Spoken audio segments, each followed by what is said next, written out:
તો હાય દોસ્તો, કેમ છો? બધા મજામાં છે? હું બી મજામાં છું. દોસ્ત અત્યારે જોબ પરથી આવ્યો છું. ટાઈમ બી બતાવી દઉં કેટલો થયો છે હાલમાં બી.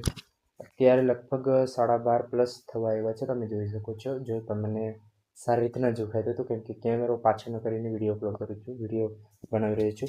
તો બસ મિત્રો, હું એવું કહેવા માગું છું કે સમયની બહુ પોપ્યુલેશન, સમયની એટલી બધી કિંમત છે ને કે સમય જતાં જો સમયની તમે આજની કિંમત નહીં કરો તો આવનારા સમયની અંદર તમે સમય જયા પછી તમે કંઈ નહીં કરી શકો મિત્રો. ઉંમર માયને નથી કરતી. સમય જે છે ને, સમય કિંમતી હોય છે. પૈસા બી માણસ કમાઈ લે છે, પણ સહી સમય પર સહી કામ પર સહી ઇન્વેસ્ટમેન્ટ કહે છે ને, એ ના લગાવો ને તો કોઈ કામનું નથી હોતું.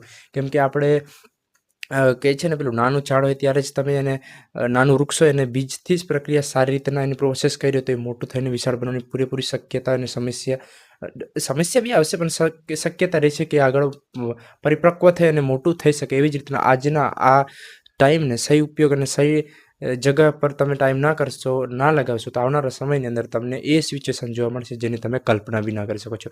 તો બસ મેં એટલા જ માટે આ વિડીયો કોન્ટેન્ટ કરું છું કે આવનારા સમય એટલે કે બસ આજની જ વાત કરતો સવારમાં કદાચ મારે લેટ બી થઈ શકે ને તો આજનો આ સવારનો વિડીયો આજે રાત્રે 1 વાગ્યા સુધીમાં જ અપલોડ કરવાનું વિચારેલું છે. અને બસ અત્યારે જોબ પરથી આવ્યો છું, ફ્રેશ થઈને બેઠો છું. હવે બસ જસ્ટ ઊંઘવાની તૈયારીમાં છું ને. બાકી ગુડ નાઇટ દોસ્તો. હું અત્યારે ઊંઘવા કરું છું. બાકી જય જોહાર, જય આદિવાસી. વિડીયો પસંદ આવ્યો તો શેર જરૂરથી કરજો. ટાઈમની વધારે કિંમત હોય છે મિત્રો, એટલે જ કહું છું હરેક વિડીયોમાં કે ટાઈમની કિંમત હોય છે, એટલે ટાઈમનો ઉપયોગ કરી અને ટાઈમસર જે કામ કરવા ઈચ્છો છો એ કામને કરવાનું ચાલુ કરી દો. બાકી જય જોહાર.